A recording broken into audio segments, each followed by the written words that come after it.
Welcome back to my channel. Today we're going to make sweet poha or flattened sweet rice. So here I have 2 cups of poha washed and drained well.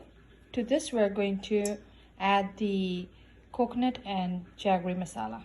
I have a pan here with 1 teaspoon clarified butter or ghee.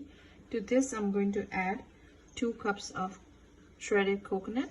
I'm using here fresh coconut, and 1 cup of jaggery.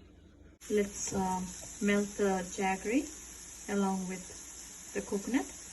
I'm also going to add 1 teaspoon of powdered cardamom.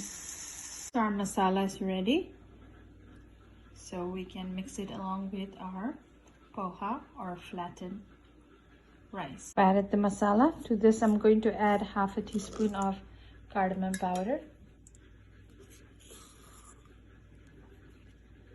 and half a teaspoon of ghee. If you want, you can skip the ghee,